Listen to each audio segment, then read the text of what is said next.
and we are live on YouTube as well as on our Zoom webinar. Thank you everybody for coming in to join me, April Berg, on Kitchen Conversations. This is our relaunch after the primary. I am so excited to be with you today in my kitchen with the amazing Erin Jones. Erin, thank you so much for being here.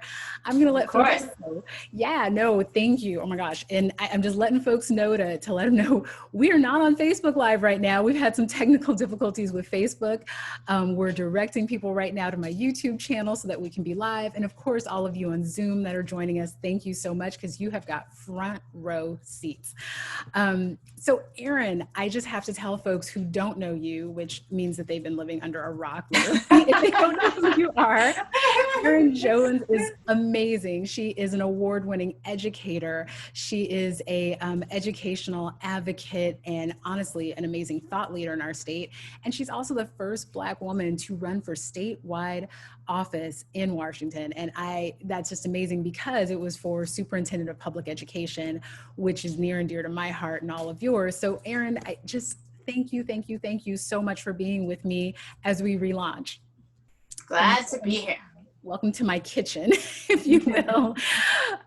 Just to kind of baseline folks and kind of level set, I am here talking with Erin virtually. And of course, I've got my new little friend with me, my brace that's holding me all together like a Lego set. And thank you for all of you out there that have been praying and thinking about me and my family as we've been recovering from an accident. You can see I'm here and talking and up and about, but that's only because of all the graciousness and love from all of my family and supporters. So thank you so much. Erin, let's jump into it. Our theme today is back to school, and there's a lot going on, and what a summer. So I want to talk with you and just hear what you have to say about the summer. Everything, I know we went from one pandemic to racial unrest and conversations, and you're on the front lines. So what are some thoughts? Well, first of all, I'm really glad. Thank you for having me here today. I've been teaching for the last 2 weeks. I've been helping schools get back to school. So I've been in buildings across the country, literally from Philadelphia to Texas to California to Washington State, helping people get ready. Who would have known when COVID hit in March that we would be here today? When everything got shut down, all my consulting work disappeared and I decided to go online. The one thing I know how to do is teach. So I said, okay, I'm going to teach live on Facebook every day to kids and teachers. And I didn't know what that meant exactly, but I was like, I'm going to do something because I can't just sit at home and be bored because I don't do sitting still. I got to be doing something. And that would transition to classes online. I taught 83 days of classes online for adults on racial equity, and for students, I taught a class of kids from 6 to 15 years old. Why is that important? Because guess what teachers are having to do right now? They're having to take groups of students that they've never met before and teach online. And guess what? I did that for 83 days as a consultant. So I was not a classroom teacher. I haven't been a classroom teacher for 15 years. I've been an administrator. And I'm so glad now that I went online and got to practice being a teacher. Because now when I talk to schools about back to school, I'm not talking about what I read. I'm not talking about theory. I'm talking about what I actually experienced as a teacher with kids I'd never met before. And so it's interesting, the whole physical pandemic and then the racial pandemic.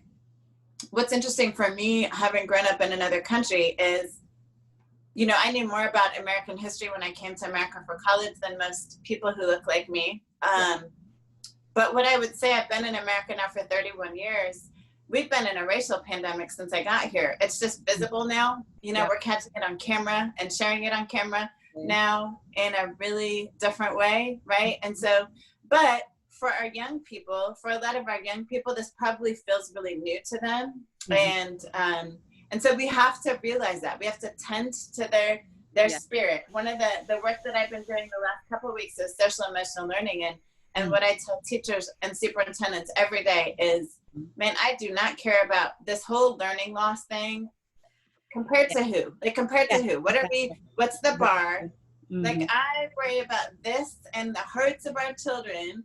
And if we can tend, yes, we can tend to that, then we can worry about the academic stuff. But I worry about schools trying to overcome all this academic learning loss and not tending to this. And guess what? All kids have to do is turn off their computer, and now they are not showing up anymore.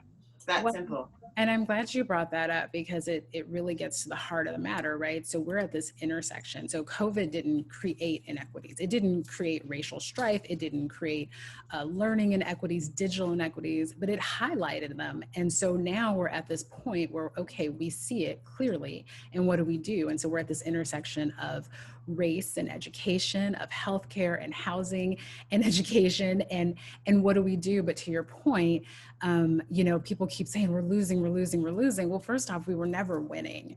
And so we just have to acknowledge that we were always in this hard and difficult place. But now that we're here, what do we do and what do we do differently? So it's amazing to hear that you're not only talking with folks in our state, but you're talking with folks across the country. And so just from your vantage point, this super unique vantage point, how do you see the fall? Like, how do you see districts handling and coping with the demands, very explicit demands of BIPOC students, BIPOC teachers, asking for their voices to be heard and their history to be taught? But what's your kind of take on that? So what's interesting is I'm seeing many more schools and districts wanting to actually tackle this for the first time. I mean, my work, I don't promote my work in any formal way. Like, I don't have a website. I don't go searching for work. I wait for people to come to me. When I refuse to do racial equity work for people who are not ready to do it. And so for the last 3 or 4 years, I've been kind of taking whatever contracts I get. What's amazing is since June, I have so many contracts that I have to now say no to things. Wow. Because so many leaders are realizing, oh, we're in a hot mess. Like, we are not in a good place. And we're hearing from our students and from our families and from our teachers that they don't want to come back to school. We better get our stuff together. Yeah. And, you know, and so that's a really great thing. And I worry a lot because, you know, school starts next week for most people. Some people starts tomorrow, depending on where you are. And I worry that how do we get people caught up to the place they really need to be to well-served children? That's not going to happen this year. It's not going to happen this year, right? And so how do we, what I'm hoping is that most teachers have done their self-work over the summer. Yeah, fingers crossed. I know. I mean, it's, you know, I worry some people have just separated themselves and said, you know, I just can't deal with this. And they've shut off social media. And but those of us who are BIPOC already couldn't, like, I don't get to turn this off, right? Like, this doesn't come off.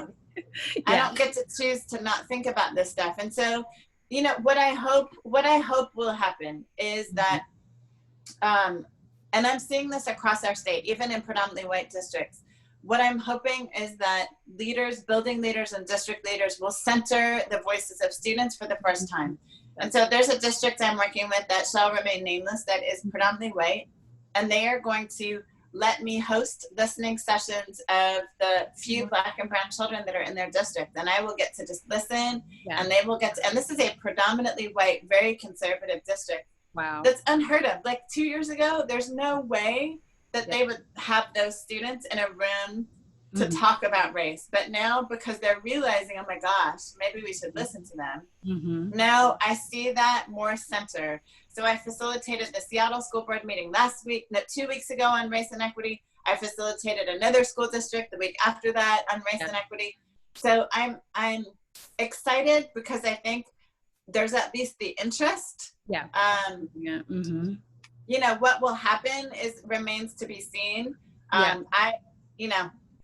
To see where it goes. Well, I'm glad you said that about listening sessions, because that's been a topic, right? So we're at this moment, we're at this point in history.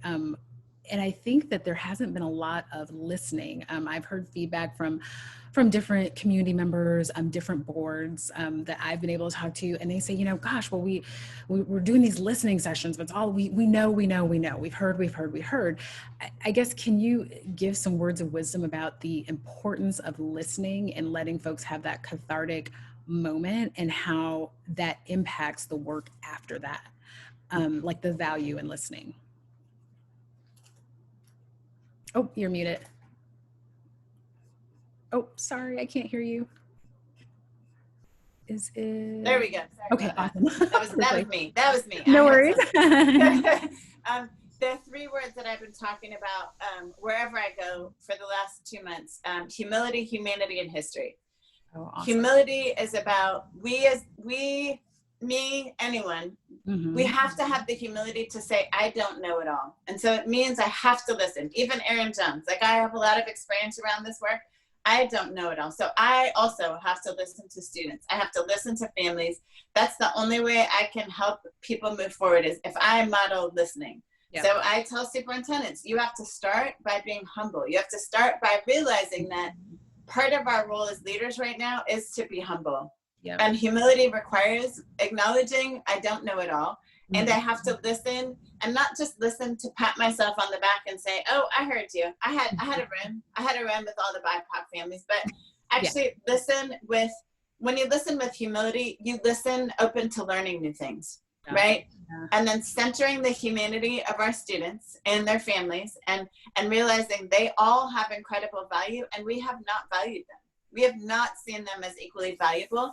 Mm-hmm. And then history is, are we willing to look at the history of how our school system, our district, our building has treated students? Are we willing to really look at that? Because we can't fix what we're not willing to face. And so we've got to be in this listening, like, humble mode right now. Classroom teachers need to be doing it. And so one of the messages I've shared with classroom teachers is that first couple weeks of school is going to be about listening. Yeah. How much are you willing to listen to your students tell you what they need? They know what they need. Our students are brilliant. They are experts of their own experience. Really, and so instead of showing up, guess what, teachers? Most teachers probably have no clue how to do this online thing, right? Like, this is not something that we all were trained to do. Our students have been online much more than teachers have. And so, absolutely. Right. Mm-hmm. It's this opportunity to be humble, even as a classroom teacher, and say, students, I'm just trying this Zoom thing for the first time. Tell me what you've learned. Like, what are some apps that you're using that have really helped you stay connected? And it's this learning from each other that I think hasn't happened in a lot of spaces before, that I think this is a beautiful opportunity to have this dual, like, parallel structure where students are learning from teachers, but teachers are also learning from students, and really listening and giving and listening. And and the back and forth. No, and I love the way you put it, the humility, the humanity, and the history. And I love that's gonna be my mantra for the week. I love the mantra of it all, because I think we need, well, first off, we need that, right? We all should be taking time to center ourselves each day, and just being able to focus on something that's doable and real. And that for me is, and I think as we talk about that, we're talking now about reimagining, right? So school looks different. And I think part of that humility piece, that listening piece, is that we're having to reimagine what school looks like. We're having to really think outside the box. And I think, as we were talking earlier, I mentioned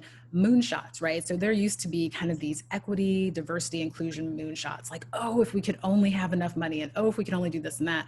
Well, we saw with COVID, right? We can close down our districts, unfortunately, at the drop of a hat. I mean, it just became real. No one ever would have thought that last year, that we could instantly close down our districts and function 100% online, get kiddos meals, get everybody laptops, right? Everybody laptops, no tech levy involved, but everybody's going to get a laptop and a hotspot. And those would have seemed impossible, but clearly we made the impossible possible. And now we're being tasked with doing that with equity and inclusion, and even learning and how kiddos learn. So with that said, how are you thinking about reimagining learning and education in this kind of COVID and hopefully post-COVID environment? Yeah, so I think, first of all, we now don't have walls, right? And so I would love, and I've done a couple live talks on my own Facebook page about this. We don't have walls, and so there are no limitations of, I'm a big dreamer. I'm a dreamer, okay? So I'm just gonna put that out there right now. Why couldn't you have your teachers, why couldn't each superintendent or each principal do a little survey of staff and find out what are your, like, special talents or skills? Who do you know?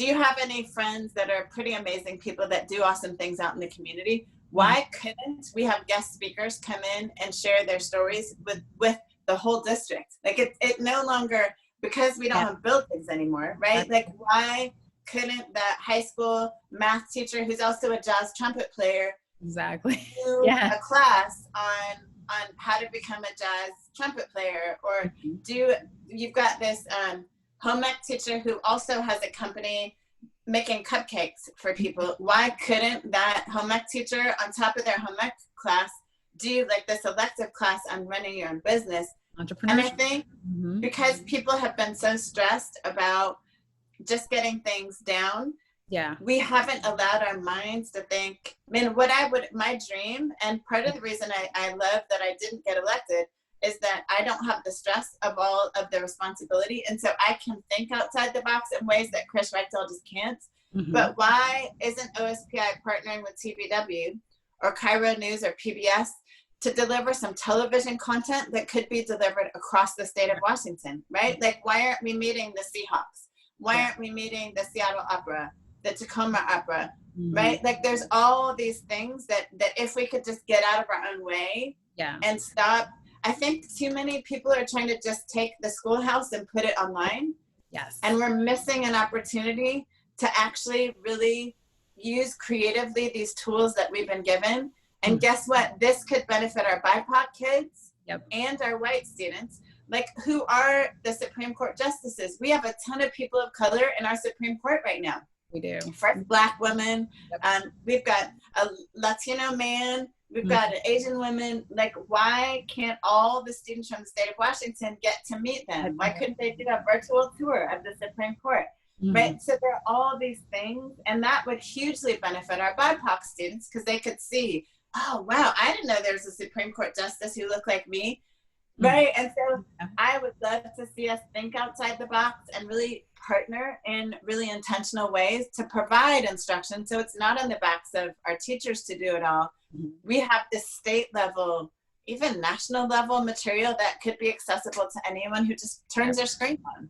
Absolutely. And I love the way you said, not having walls and just the opportunity that presents, because all of a sudden it's not, there's no unfair advantage. There's no, oh, well, they're better than, they've gotten this access to this speaker, access to this curriculum. The other thing I was thinking as you were speaking was just, that 180-hour seat time requirement, right? So where, we all of a sudden have an opportunity now, and in some cases a necessity, to bring that lived experience into competency-based credits, because we don't have sometimes 180 hours, as we saw last year, unfortunately. So we've got to figure out, how do we get competency-based more? And to your point, providing opportunities universally for students to access amazing thought leaders and leaders in their field. That would be, I love it. I love the moonshots. I love those conversations. Before we came on, we did have some students with some questions, and this kind of leads into some of their questions. And I think one of them was from students is just, are high schools fully prepared for this whole distance learning thing? No. And so you're like, think about that. Okay. So, because again, you're talking to high schools, not just in the Seattle metro area, but you're talking to high schools everywhere. And you're just like, no, nobody's ready. And here's the beautiful thing about that. Like, I think actually that's a really good thing. I think if high schools thought they were ready, we'd be in a really bad place, right? Because again, it goes back to humility, humanity, history, right? I think part of the beauty of this moment is that nobody has any idea what they're doing, really. And they're trying hard, but the only way we're going to move forward in a positive way is if we listen to our students, especially high school. Middle school and high school students know what they need. They are the experts in what they need and what they want. And guess what? They will vote in this time. So they used to vote with their feet, although it was harder to not show up in school because there were really visible consequences. Right now, all it takes is just not show up, right? They can vote really easily with whether to turn on their computer or turn it off, right? And so I really think we're going to know by October. We're going to know by October who's listening and who's not. Like, who's decided they think they know it all already, and who's open to listening to feedback and listening to students, right? No, you're right. And I'll tell you just kind of that free one for high school teachers out there, middle school teachers.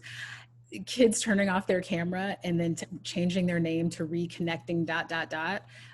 They're like, they're not being truthful. They're actually there. I'm just letting teachers know, because I think a couple of folks fell for that last spring, and they were like, oh yeah, I've got all these students with bad connections. No, they're just kind of ghosting your class. So that's a freebie, but you're right. No one's ready for this.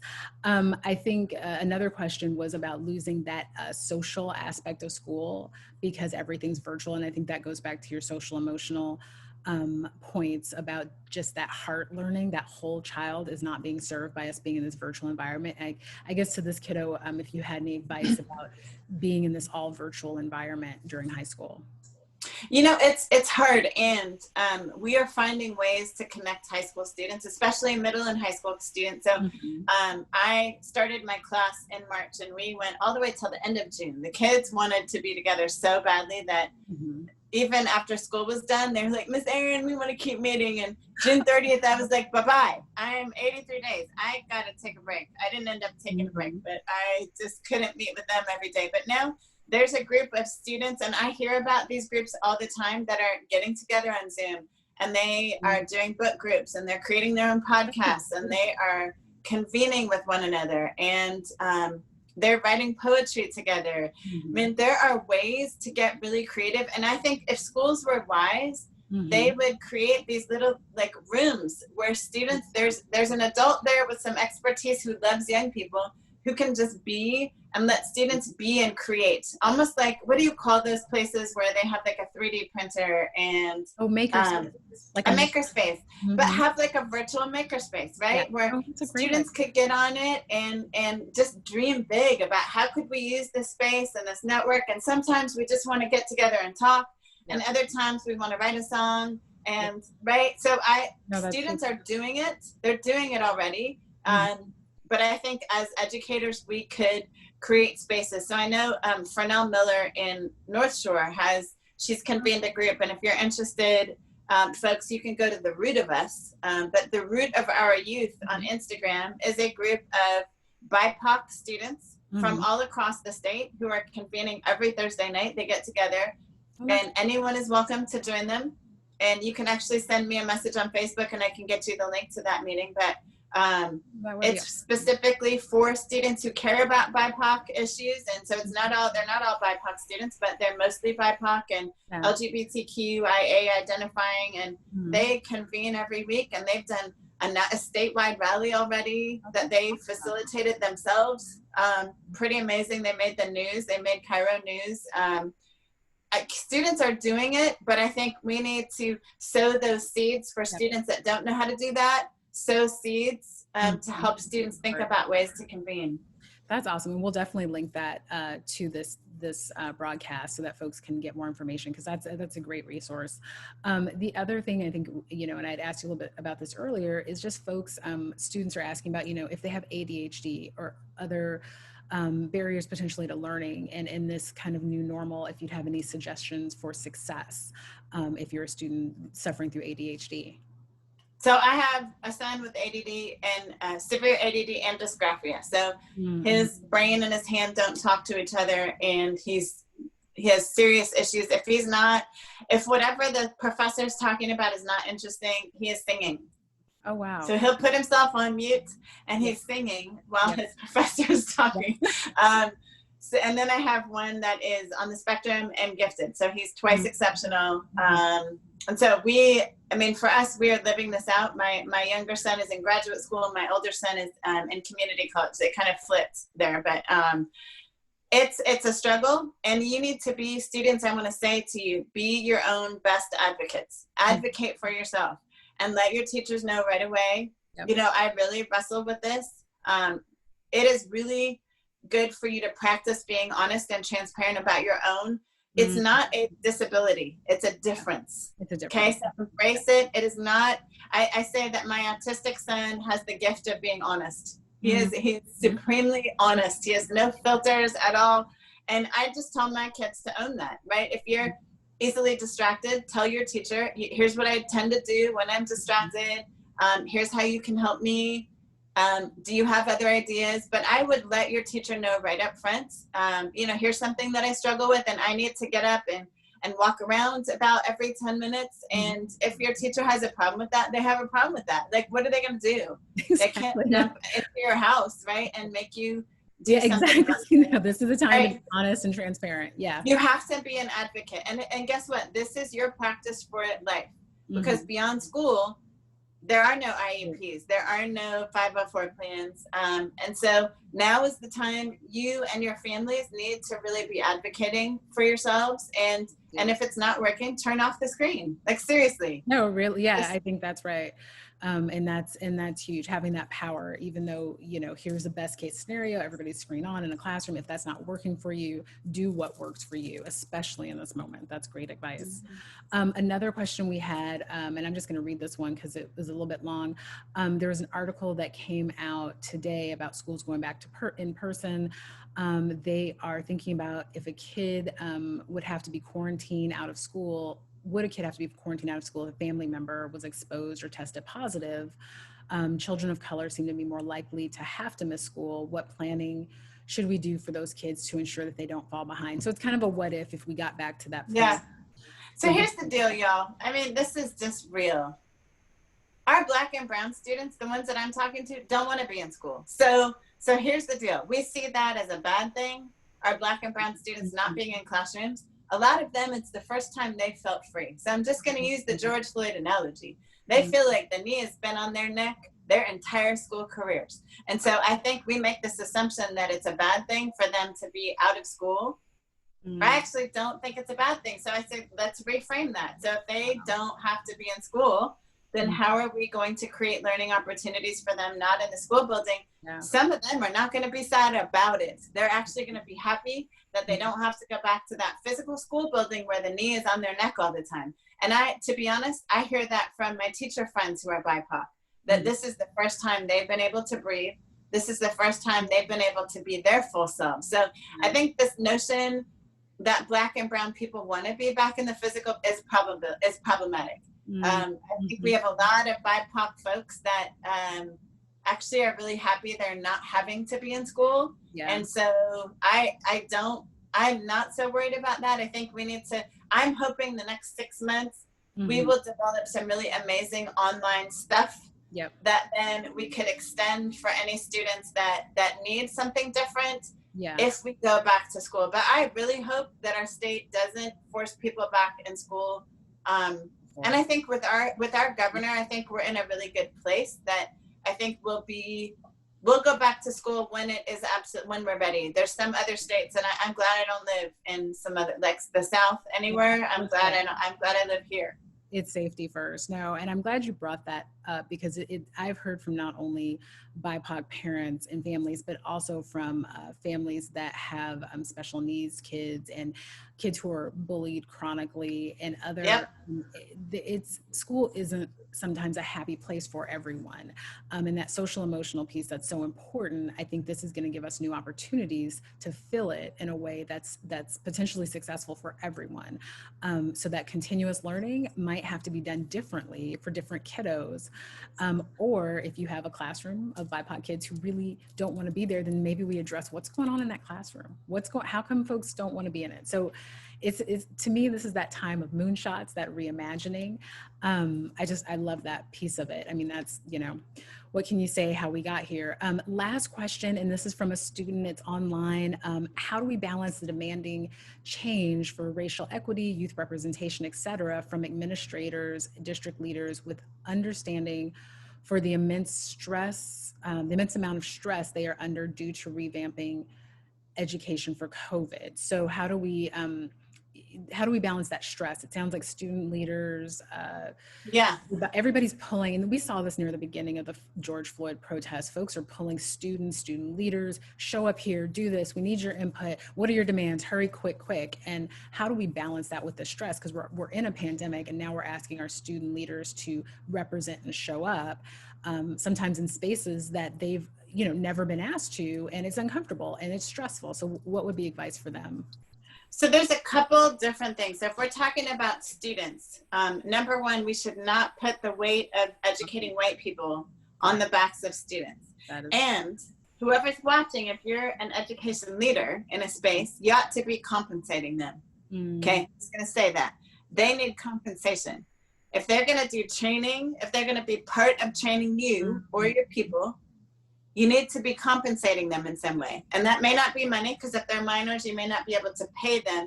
But I need you to think about compensation, because there is an emotional weight that is now being placed on them that is unfair. And white students are not having to carry that weight, right? So I want to acknowledge that there is, there's a weight to that we are placing on Black and brown folks right now. There was a season for me this summer where I refused to do any training because I just couldn't. I was so emotionally, like, it just was too much for me.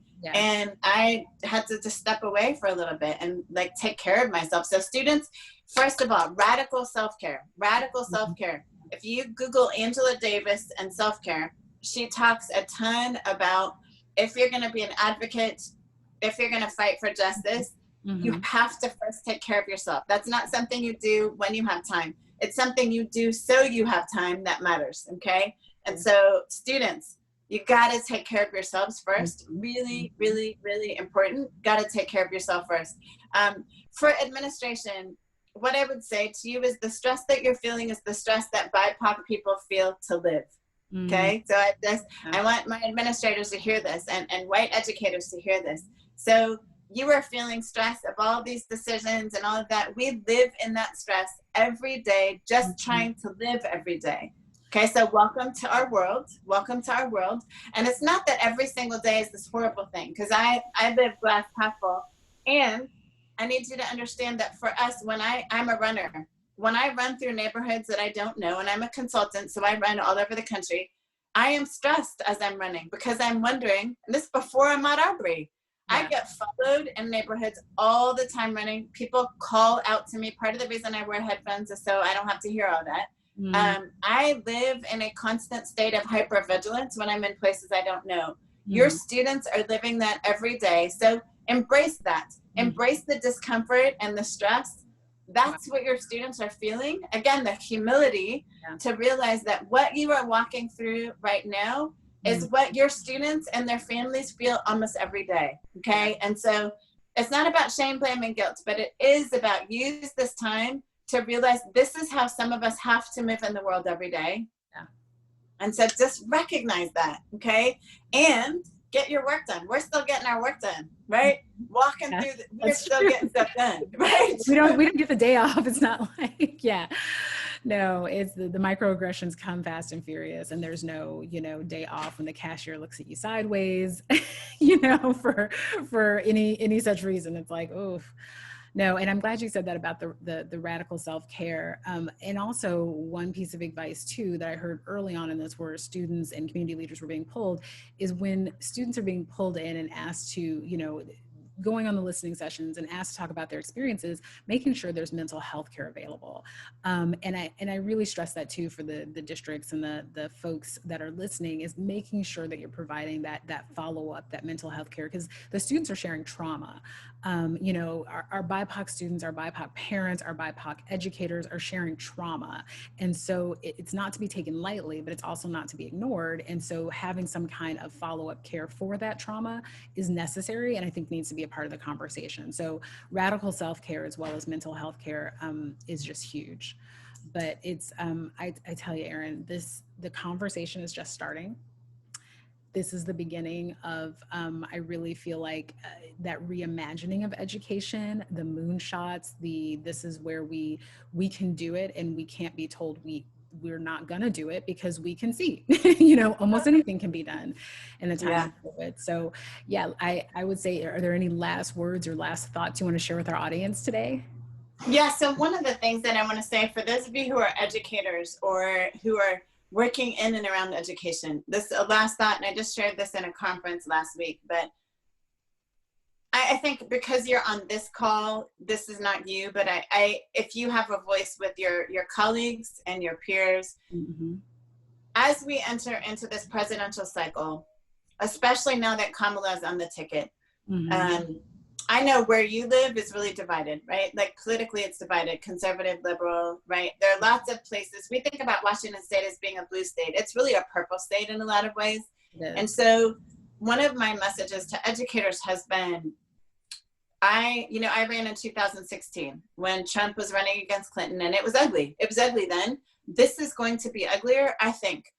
With all the racial tension that already exists, now you have Kamala on the ticket, and this is going to be taken to the next level. I think, and I'm a glass half full person, but I'm also a realist. And so one of my messages to educators is realize that whatever you post on social media is the message that you are sending your students about what you think about them. You may not think it's personal. You may not think, oh, I'm not talking about Susie or Juana or John Louis, but they will perceive it as personal.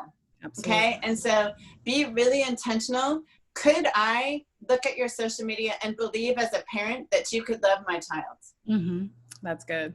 Right? No, that's good. And if I read your social media and everything in your feed tells me, oh, you don't really like Black people, you don't like immigrants, you don't like the LGBTQ, then maybe you need to fix your feed. And you may need to go back and clean up some stuff, because right now, especially when we are all online and it's so virtual, it is so important. It is so important, the messages we send. And yes, freedom of speech. Yes. Mm-hmm. Yes. And you have one shot to make an impression. And what's the message you're sending? I think right now, more than ever, it's so important, the message that we are sending in everything that we do. And as educators, I believe we got to take it up a notch. And we have to really think about, who am I? Not just what am I in my classroom, but who am I globally? And could all of my students believe they could be amazing in my classroom? Absolutely.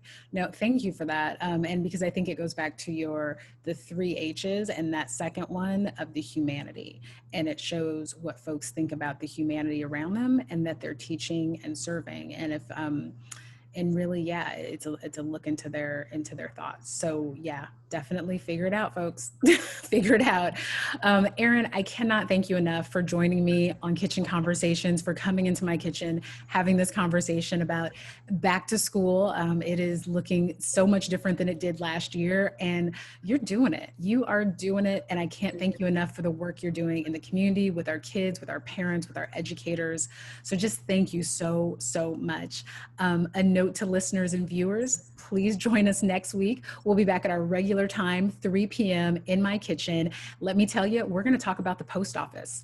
We have a 20-year veteran of the post office, USPS, who will be talking with us about what it's like to work at the post office right now, why it's important, and why you can still trust that our post office is getting it done for us. But please tune in next week at 3 p.m. Erin, have a great rest of your week. Thank you. Thank you. We will be posting this on our channel, and the conversation's been phenomenal as usual. Thank you so much, and everyone have a great rest of your week as well. Thanks. Bye.